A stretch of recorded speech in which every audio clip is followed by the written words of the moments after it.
The signing that changes everything. Victor Gyökeres is an Arsenal player, Harry. He is finally. It feels like it's been dragging out for ages. It felt like at one stage the deal was in jeopardy. I think there was a lot of panic among Arsenal fans. We were looking at Benjamin Sesko. Became apparent that that wasn't going to happen. And then it turned to Gyökeres, and then Sporting were digging their heels in. Listen, fair play to them. He's a big asset to them. They wanted to get everything that they could. But it's funny because the president of Sporting was adamant, right? He was like, he's not going for 60 million plus 10 million. He ended up going for 63 plus 10. So he only actually, in all that time, managed to squeeze another... Andrea Bertha did well, though, didn't he, as well, from your perspective? Yeah, for sure. Look, he's come in and he's brought something different to the table. Edu, bit of a charmer, definitely sort of a really good communicator and very good at sort of managing the expectations of the supporters. But was he always ruthless enough behind the scenes in terms of some of the deal making? Maybe not. When you look at the prices that Arsenal paid for some players, how long certain things took... Andrea Berta's just come in there and gone, these are the players I want. These are the contract extensions that I'm going to oversee this summer. And bit by bit, he's getting it all done, Did you see that apparently Mikel Arteta's first choice, you know, the perennial debate that is finally now at an end, but you know, the Gyökeres or Sesko? Yep. Apparently, on that debate, Mikel Arteta, whose opinion here is probably the most valid, Mikel Arteta was actually Benjamin Sesko. Yeah, 100%. Arsenal were looking at Benjamin Sesko from the previous summer, and Arteta was all in on him. But Andrea Berta came in and sort of put the name of Victor Gyökeres into the mix. And I do believe in the end, ultimately, it was a group decision. Mikel kind of said that in his press conference as well. I do believe ultimately it was that. And it would have come down to the price as well as other things, because RB Leipzig wanted 90 million euros. Yeah. That was the minimum they were willing to negotiate at for Sesko. So I think on that basis, it was probably easy for Andrea Berta to say to Mikel Arteta, look, I can't do this deal. He might be your preference. I can't do this deal. Why don't we start looking at this guy? Why don't we start trying to figure out how he can fit in and whether it's going to work for us? And in the end, that's the one they've done. Yeah, I think it's a good signing. I think the one thing that makes it not good is now that the pressure. I feel like now you have Gyökeres. It's felt like for 2 years, Arsenal have had an excellent team. Mikel Arteta has done a brilliant job, in my opinion. I think he's turned you into a really serious team. Like, Flav and I will certainly bond over this. We were both genuinely fearful that you were going to win the Champions League. Like, we both saw a world where that was going to happen. We were texting about it going, oh my God. All right, well, don't tell him everything. Okay, sorry. Don't give too much. But that is the truth, though. So ultimately, though, that is credit to Mikel Arteta. Yeah, he's making us actually fearful that the worst is going to be inevitable. But the reason that you haven't got over the line can be explained, and Mikel Arteta can often be insulated from a lot of the criticism. Now this signing is in, I feel like it's effectively make or break for Arteta this season. Yeah, but this is the problem, right? I hate looking into a season, like looking into the future and going, you have to achieve X, otherwise you're out. But it isn't one season. I agree with you. If I would do it, what you're saying is kind of correct, because that's what I've said from this point. But I'm not saying Arteta must win the league next season. I'm saying that Arteta must have won a league within the 6 years he's been in the job. Yeah, no, because at the beginning of Arteta's tenure, Arsenal were not in a position to even challenge for the league. And this is what, if you said to me now, Rory, that Mikel Arteta should have won the league in one of the last 2 seasons, I might be inclined to agree with you. Yeah. Right? I would have that debate. To say that he should have won one in 6 years, when for the first 4 years, Arsenal were miles away, they were rebuilding the squad, they had some terrible players on huge salaries that they couldn't get out the door, and they were stuck. But you would also concede that it's very unlikely that anyone at a club the size of Arsenal is going to get 7 years in the job without a league title. I'm with Harry, and there can never be a guarantee that any team can win the league. It's such a difficult thing to do, and that's just watching from afar. You can see how difficult it is, right? Arsenal, the bare minimum you should expect from Arteta is to be in the conversation by April, May. And if he's done that, he's done his job, because so much has to go your way outside of your control. I think it would be foolish. I think it'd be absolutely crazy to sack Arteta. But it's cumulative. It's 2 years ago. Doesn't matter. When Arsenal were at various points in the season, particularly for a long period from January to the end of the season, they were the best team in the country. They didn't win it. Last season, if we were sitting here 12 months ago and I said to both of you, Manchester City will not win the league, you would have both assumed Arsenal would have probably won. Yeah. So I'm not really making. I'm not making it about only last season. I'm making it about the season before, when they were brilliant and didn't win it. Primarily didn't win it because of defeats to Fulham and West Ham around Christmas time. And then so they didn't win it then. Then they didn't win it last year, and they fell to a newbie in the league. I'm just saying that the 3 years combined mean that next year is so important. Maybe I'm not saying that Mikel Arteta is going to get away with not winning major silverware for much longer. I'm not saying that for a second. And is there pressure? Of course there is pressure. Because when you progress the way his team has, you're expected to deliver and go to that next level. Nobody's denying that for a second. But I just think last season taught us that you can go into a campaign with all the pieces in place, supposedly, and things can go wrong. No, but you things didn't that have the pieces sometimes in out of your place. control. Now you do. Well, you didn't have a striker. The 2 seasons before, Rory, everyone's been banging on about the striker thing. The 2 seasons prior, Arsenal had broken their goal-scoring record in the Premier League twice in consecutive seasons. You're talking about a team that had Thierry Henry in it. No, but that doesn't tell the full story. No, it does. It means that you've got half a dozen players that can score a dozen goals each. It doesn't mean that you have the one player that can score a winner at Anfield or a one. What does it matter what the source is? Because as long as the output's the same, it doesn't matter what the source is. No, it does matter. Why? It does. Because that one goal scorer, the player that can turn a goal out and find the back of the net out of nothing, will do it in the trickiest of circumstances. Odegaard and Trossard, they're great players and they're great goal scorers, but they aren't going to do it in that game to win you a league. So that is a job of an Alan Shearer or a Thierry Henry. But you build your team around that one player, and then that player goes down injured again. Your approach falls down. If it's true what you're saying, then you didn't need Gyökeres anyway. I think the number 9 thing's overblown, but that's not to say they shouldn't have gone out and got Gyökeres. I think it's a good signing. Probably will do well, but I just think that you can't. There's so much has to go right for Arsenal to win the league, or any of them to win the league. And if you look at it from in terms of what's been signed this summer, as a Spurs fan with a little bit of a bias on me, I would say it has the 3rd strongest squad in the league after this summer window. Who do you think's 1 and 2? I think obvious, Liverpool, Man City. Yeah, I do. But if that is true, and it is debatable, if it is true, they are coming from a disadvantaged position. So the expectation that they should win the league is unfair and unrealistic. They would. Can they win it? Absolutely. I think what happens during the summer, right, is we're all kind of our sort of opinions are dictated by the transfer windows. Yeah. And I think you can look at Arsenal's window and you could make the argument that it has been in some areas underwhelming.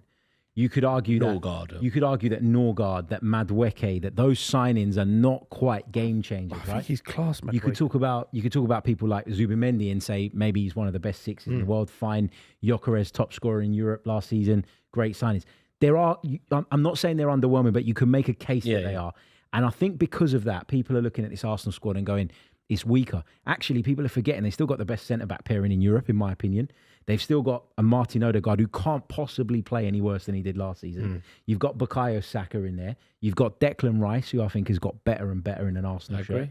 I think they're coming from a strong position, so maybe the squad doesn't need that much work. Maybe if everybody stays fit, and I know that's not realistic, but you're closer to that. I agree that with you. In itself makes. I think the signing of Zubimendi and the signing of Gyökeres, if married up with, I think it's an Eberechi Eze signing away from actually being. Flav, I would go more generous than you. I think if they bring in Eberechi Eze, I would say that Arsenal have a better overall squad and team than Man City. Not for me, no. I'm surprised. It's a conversation, actually. I shouldn't shake my head so adamantly. I think Arsenal finish 4th next year. I hope you're correct. Well, that's not going to be. Is this part of your? I'm very good at predicting these things. So Tottenham 5th, Arsenal 4th. I think Chelsea are underrated, and I think Man City will win the league, and Liverpool run them close. And I think Arsenal would flounder into 4th. I don't know if Chelsea are going to have that consistency about them. Like, I think on their day they can compete with anybody. I think we could win a European Cup. Yeah, you could. But I don't necessarily think. Also, to win the Premier League, when you think about the strength of Liverpool and Arsenal, I feel like to win the Premier League, you're going to need to accrue something like 95 points. I think it's going to be above 90. I think. Yeah, 95. I reckon. Right. I think there's basically 2 teams that are capable of doing that, and I suppose you have to give Pep Guardiola the respect and put him into it. Actually, those 3. Of course. Like Chelsea are going to be good, and we're going to be capable of beating anyone on our day, no doubt. And I think that we will win silverware. But 95 points in a league campaign, only 3 teams are capable of doing that, and I'm only saying one of them because of the manager's track record, and he deserves to be mentioned. I think I think this is going to be probably one of the best title races we've had in I years. think so too, especially after last year's underwhelming title race. It's just but I rubbish, do isn't think you need Eze. Do you agree with that? Yeah, I do think that Arsenal need one more. You can't. You because just spend £200 million. You can't keep spending money. it can be done. It can be done. No, I they think need for it. Arsenal, I don't think the problem Who is have you sold this year? at the moment they haven't really done any sales. Yeah, that's the thing what Chelsea do so well is why they always have so much money. I don't know how they do it, by the way. I don't know how they get duds out for mega money, but they seem to manage to find a way. But with the departures at Arsenal, I don't necessarily think it's about major sales to raise the transfer fee. I think they'll find a way of doing that. I think it's about the wages. They need to keep the wages under control because that is an ever-growing cost. And people forget that in the last few years, they've renewed contracts of big players. That's put their expenditure up a lot as well. So for me, like there's people like Zinchenko, Jesus that are being talked about as departures. If you get their salaries off the books, you've done enough to allow yourself to go and get anything. And I saw William Saliba's looking to sign a new contract. Yeah, he says hopefully soon, which is good. Good to hear. For Real Madrid? What? How much would he be on? Do you think? I've got no idea. 250? He's got to be one of the highest earners, Yeah, he surely. should be, yeah. Surely. Harry, talk to me a bit about this Max Dowman. Oh, mate. Talk to me so he's 15 years old, right? He's 15 years old. He is probably the most talented 15-year-old I reckon any of us have ever seen. And it's a hard one to discuss, right? Because for me, there's a part of me that goes, this kid is 15 years old and we should not be contributing to an overhyping of a young man that could add pressure to him. You literally just said he's the best 15-year-old. This is the point, though. I know. This is the point. Like you feel that way about it on the one hand, and then you watch what he did yesterday. I know it was a preseason friendly. Comes on against Newcastle. First touch. Controls the ball. Skips around a couple of challenges. Wins a foul. Run Joe Linton absolutely ragged yesterday to the point where Joe Linton had to chase him all the way back into the penalty box and gave away a penalty, brought him down. He was tearing Newcastle 15. to pieces at 15 years old. What's his position? Where will he play for Arsenal? I think he will see himself as a kind of number 10/8 type of player, like a kind of Martin Odegaard type of player. But I always think when someone's coming through and developing and is a little bit lighter in terms of the physical side, I think playing them from the flank and allowing them to come inside is probably the best way to go. That's what he did yesterday. He came on the flank. I think he's going to play football in the Premier League this year. I think there's a really good chance that he does. Do you believe the theory, he does. if you're good enough, you're old enough? I do, to a point. I think where that theory kind of falls down a little bit is something that I think we experienced a little bit with Ethan Ranieri last season. They come in, they're full of buzz and excitement because they're playing at Premier League level, but sometimes your body's not ready. Yeah. At 15 years old, your body's not ready. And that's why Ranieri last season, towards the end of the campaign, when everyone was saying, what's happened to him? That's why he was taken out the firing line. Yeah. I think that's the issue. I had a chat with a geezer. He made his debut for MK Dons when he was 16. Malachi, the kid's name is. He had to give up because of an injury, but he said the difference between being used to playing with kids your age or under 18s to then going into fully fledged men's football. He said it's literally like a different sport, and you can keep up with enthusiasm, but eventually 60, 70 minutes into the game, you just start to tire. The weight of the players, the bullying, the shoving, and he just said it is. And no matter how good you are, the adaptations that he would have to make. And because also what you're going to come up against, there's no room for any kind of leeway in professional sport. And if you are Max Dowman, a 15-year-old, at some point he's going to come up against a 32-year-old who just wants to let him know. And he knows the game. He got it in the friendly. Did he? He got a couple of elbows and things like that. He is the type of player that you are going to have to chop down to stop. And you see that when you watch him at under 18s level. Yeah. You see that the only way the opposition can stop him is by taking him out. My one worry about Max Dowman is, A, physically, can his body handle that at the highest level? Because you're going to get some seriously crunching tackles. Yeah. And B, how do you cope with that mentally? Yeah. Because I've seen him at times get a little bit frustrated with the volume of fouls that he's having to deal with. And I just don't want him to go into senior football and that to get into his head and make him believe that he can't do it at that level, but actually they're chopping you down because you're good. Yeah. I mean, it's inspirational, isn't it? What do you reckon then, Harry? Overall, Max Dowman, Gyökeres, the Zubamendi signing, all of that combined, how much does it change the landscape in terms of the title race for Arsenal? It strengthens Arsenal's chances, but Arsenal need to get some things right that they got horribly wrong last season in order to make sure that those signings have a chance to take Arsenal over the line. So, for example, And listen, I'll probably argue that 4 out of the 6 were ridiculous, but you can't get 6 red cards. You can't overwork players. This is something that I would say Mikel Arteta got wrong. I think he ran certain players into the ground. I know that there were injuries and there were requirements to use people when he maybe would have given them a rest otherwise.